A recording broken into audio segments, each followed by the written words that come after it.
Hello, everyone. Welcome back to Suha's English Podcast. I hope you are doing well today. Hi everyone, we are very happy to see you again. Today, we will talk about a very special topic, how to prepare for Ramadan. Ramadan is a beautiful month. It is a month of fasting, prayer, and self improvement. Yes, but many people wait for Ramadan without preparing. Then they feel tired and not organized.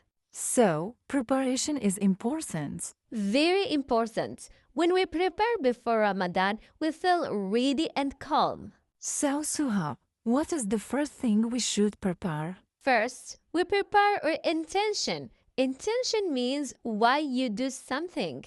Ask yourself, why do I fast? What do I want to change? So, we don't fast only because everyone is fasting. Exactly. We fast because we want to be closer to Allah and become better people. That's beautiful. What is the second step?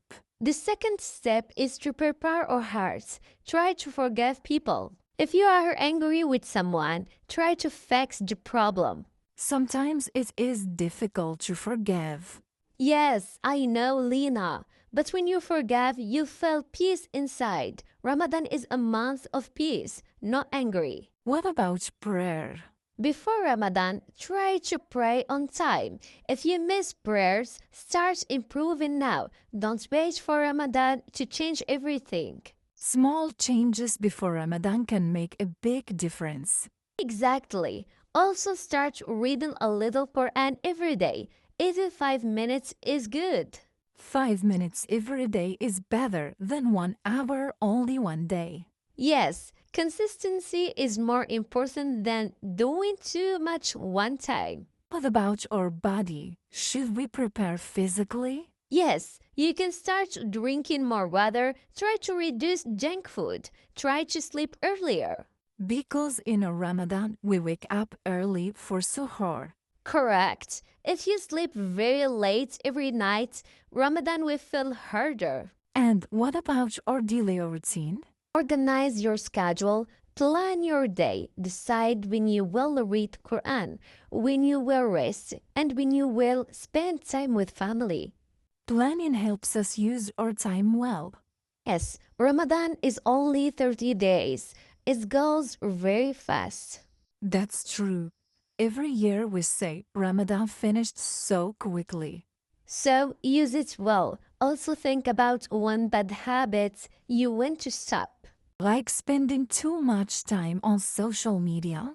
Yes, or speaking negatively, or wasting time. And replace bad habits with good habits. Exactly. Ramadan is like a reset button. It helps us start again. I like that. A research for the heart and the mind. Dear listeners, you don't need to be perfect. Just try to improve a little every day. Yes, sip by sip, no stress. Before we finish, let's remember everything with a small story. Yes, let's imagine Sarah prepare for Ramadan. Her intention is to become closer to Allah. She wants to improve her prayer, so she reads a little every day. She decides to forgive her friend to feel peace. And she changes her routine and sleeps earlier. She stays consistent and read one page daily. Even when she feels tired, she has discipline. And in the end, Ramadan becomes a reset for her life. One small story, many beautiful words. We hope this episode helps you prepare in a simple and beautiful way. Write in the comments, what is one goal you have for this Ramadan? Use simple English. Don't be afraid of mistakes. If you liked this episode, subscribe and share it with your friends and family. Thank you for listening to Suha's English Podcast. Step by step, no stress. See you in the next episode. Bye bye.